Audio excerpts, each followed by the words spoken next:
don't know if growing more than 100,000 followers in 100 days was actually meaningfully impacting my business, my core business, in a positive way. This is a pretty candid overview of how I grew 100,000 followers in 100 days and 135,000 followers in the last 10 months or so. What went right, what went wrong, what I'd do differently, and what I'm going to do moving forward. Let's start with the backstory. Back in May of 2023, I was in the middle of growing a performance marketing agency, and I found myself in a situation where I was dishing out some organic content strategy and social media growth advice to some clients who had been asking for it. Now, when you work in performance marketing, it is pretty unusual that you end up touching organic content for growth because your focus is on dollar in, dollar out marketing. You're putting money behind adverts, seeing what performs, scaling it out, driving revenue directly. So the brand awareness piece to organic and all of that is supportive, but you don't typically find yourself knee deep in it. And as I was dishing out the advice, the client said to me, and rightly so, "You haven't done this for your account. Why should I trust this advice? Like, have you done this somewhere before?" And the answer was no. So I took it upon myself to grow my own social media account so that I wouldn't be this marketer with the shoemaker with no shoes scenario.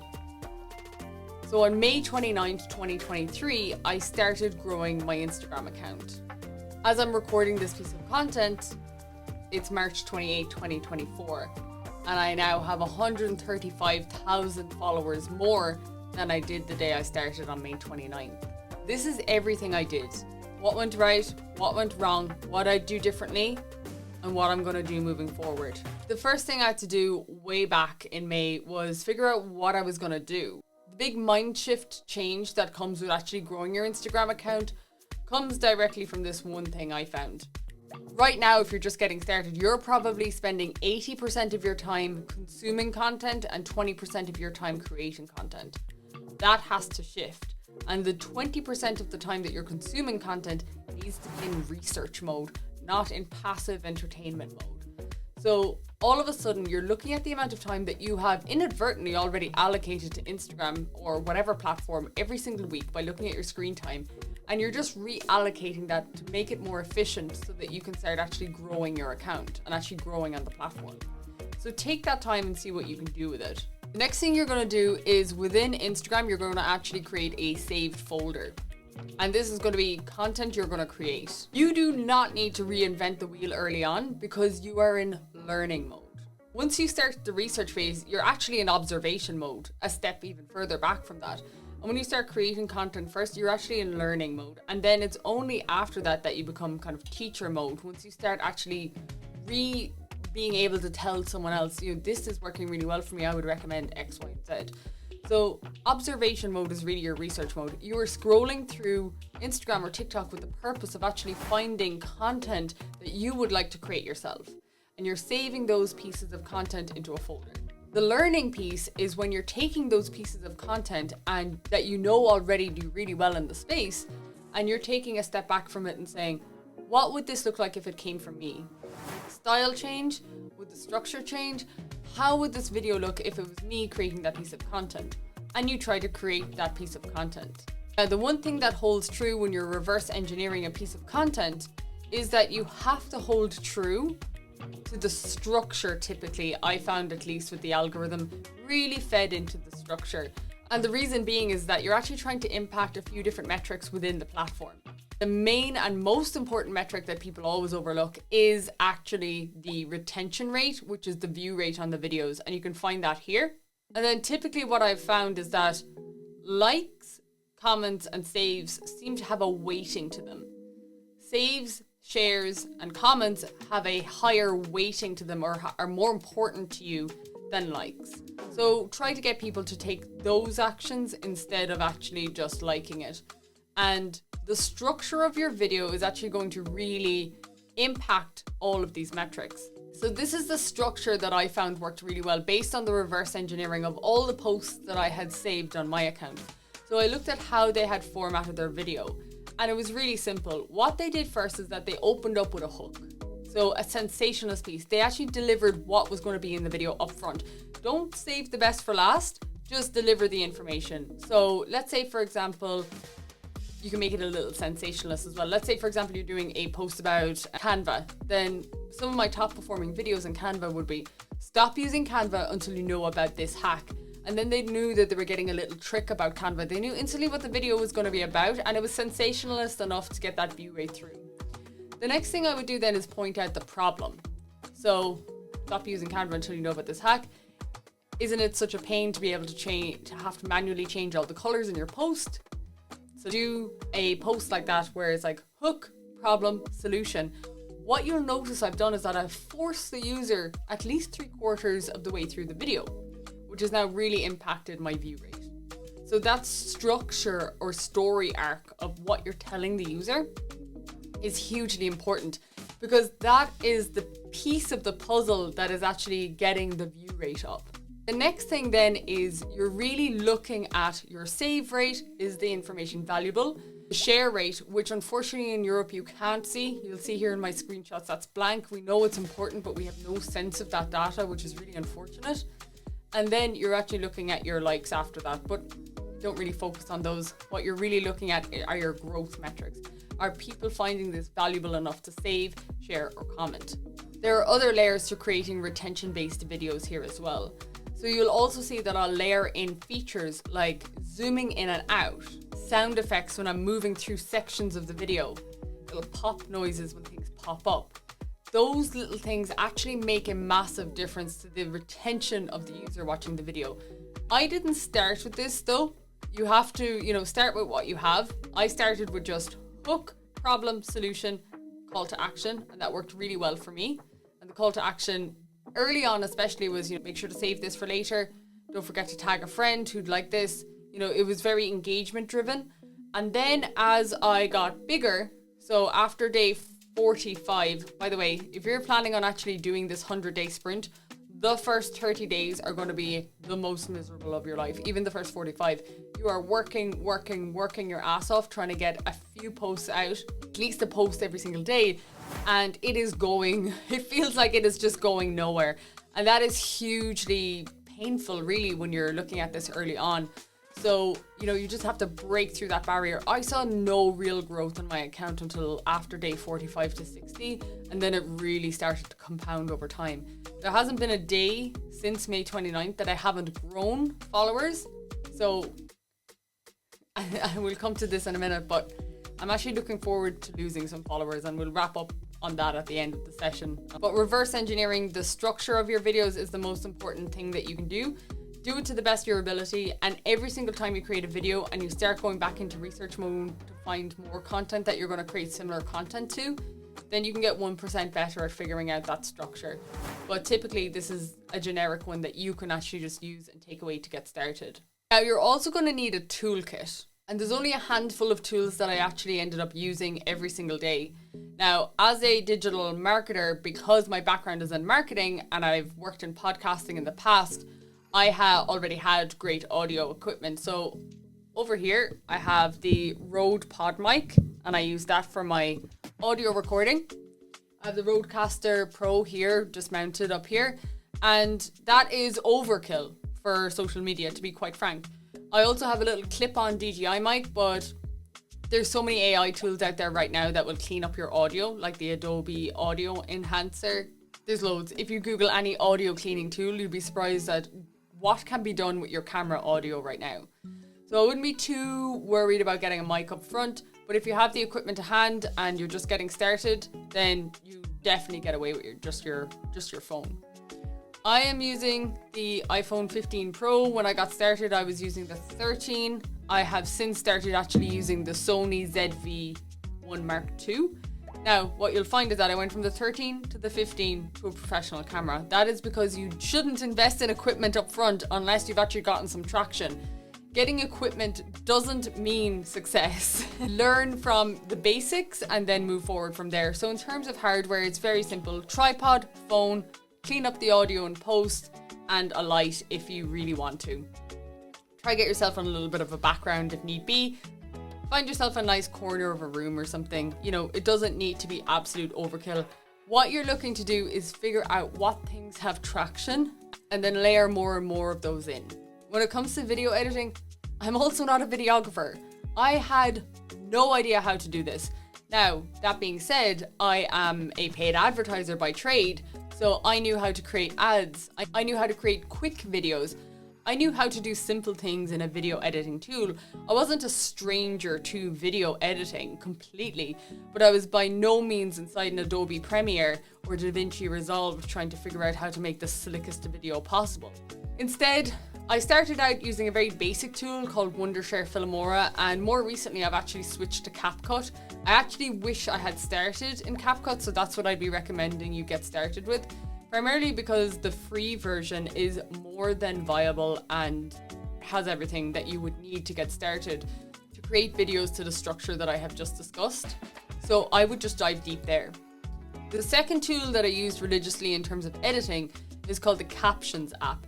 The reason being is that I can just airdrop from my computer to my phone and drop it in here and the subtitles just come back to me. If I've been looking off at a different screen, reading off it, it can correct my eye contact.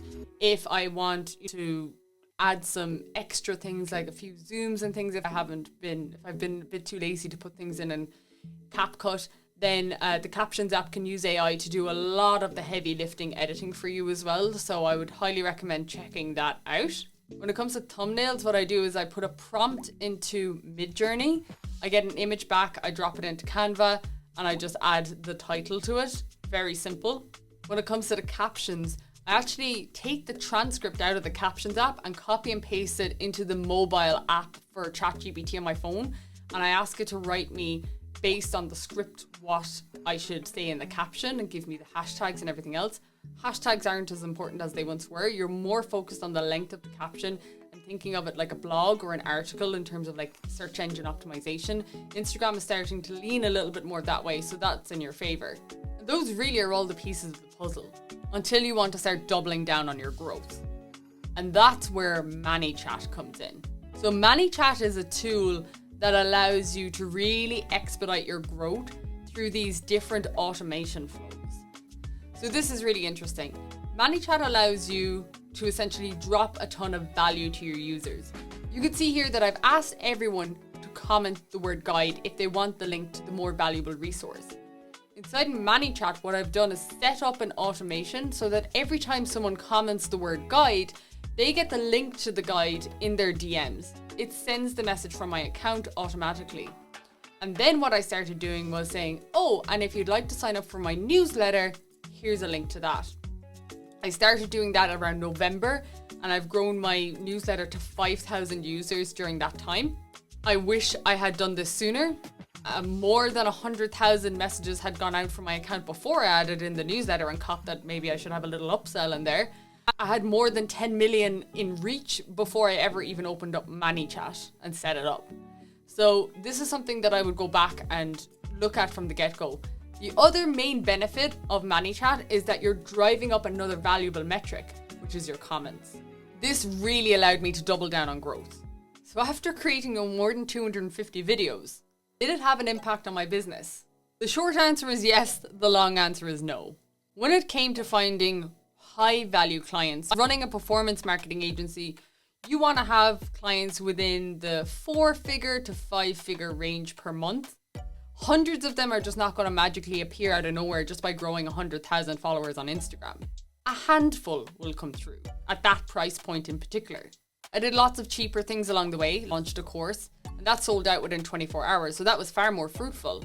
However, it still wasn't impacting long-term clients until after the course because, again, we weren't really offering organic social growth as a service. We were still looking at performance marketing, and my content was now becoming more and more about using tools to create content, organic social growth. This is how the cookie crumbled, I guess is the best way to say it. I started out creating content around the marketing niche, and that is quite broad stroke. And then I started leaning into some of the AI content around supporting people creating content and my journey around content creation. But at the end of the day, my core business was still in performance marketing, so it wasn't really having a huge direct impact because there's a disconnect there. And performance marketing, like Google ads, Facebook ads, it's great, but it's just not as sexy as the AI tools and content creation and how to grow and boom, like all of that fast-paced content that you can roll out. The third thing that I started doing to monetize then, once I had blown past the 100K mark, was taking on sponsored posts from tools that I was already familiar with and using that, you know, I knew my audience would benefit from. And secondarily to that, looking at what tools hadn't reached out to me yet, but that I frequently use and potentially could just get an affiliate link from. So your income streams can vary depending on where you can funnel them. So now at 136,000 followers as it stands today, I am at a little bit of a crossroads. I don't know if growing over 100,000 followers in 100 days and 136,000 followers in 10 months was actually meaningfully impacting my business, my core business, in a positive way. And now I have to revisit it because things have changed and life has changed. And one of the most frustrating yet wonderful things about Instagram or any of these other social media platforms when you're growing is that you can hone in on your niche. You can focus down and you can get better, 1% better, day over day, week over week, and you can really get compounding growth. As long as you have those blinkers on, you focus and you stay on track. But life changes. My life has had so many changes over the last 10 to 15 years. I started out with a degree in government and public policy. I started working in accounts for a while. Then I transitioned to a chamber of commerce. Then I started a master's degree in digital marketing strategies. Then I moved into a marketing agency. Then I spun up my own agency. Then I started a training company where we managed to raise a seed round from US investors through the launch program. Then the market completely shifted after COVID. We pivoted that back into an agency. We scaled that out. And then I started creating content for Instagram and it blew up completely. And my funnel seems to be a little bit chaotic because of the core business and the content I'm creating not necessarily aligning, and me not being 100% sure if, you know, I want to work in organic marketing, if I want to actually, you know, help people grow their accounts, because it's actually very difficult to keep other people accountable for their content. And also, once you've done over 250 videos on the same topic, it can get boring. So that's a frustration. And I don't know if this is going to be right or wrong. And this is going to be my next phase of experimentation. But I'm going to change up my tactic. For the next 100 days of my content, I'm going to do one for the algorithm and one for me. What that means is that I want to diversify my content. I am not just a marketer who spends all her days in AI tools. There's a whole world of things that I am actually involved in that could benefit some people in my audience. But once I start creating content outside of this bubble that I have grown this account on, I don't know how that is going to impact me. It may start declining my followers for a while. It may start impacting things, but I know that I want to put this in a different direction and that I have a bigger vision for how this content creation journey should go, and that I can't narrow myself down as much as the algorithm wants me to. And that may impact my growth in the short term, but I think it's going to benefit me in the long term in terms of being able to talk about wherever I am at in life. I'm transitioning out of the AI world to a degree. These tools are a huge part of my day-to-day work and I hugely enjoy talking about them. But I have a transitioning happening here where I want to lean into content creation work a little bit more. I want to lean into organic marketing. I'm not sure how I'm going to structure that yet. And I don't want to be in no man's land just talking about AI tools all day. I want to take people on that journey with me. So for the next 100 days, I am going to lean into that and see if you take your niche and broaden it out. Does your audience stay with you? Yes or no? We're going to figure out the answer to that. And then the next thing that we're going to figure out is if the algorithm can actually handle diversity in content. And you see this from some of the biggest creators out there like Gary Vee, and where they diversify their content. He talks about lots of different things in his life. But does he just have the audience size to allow for that? A question I get asked all the time is, should I have a separate personal and business account?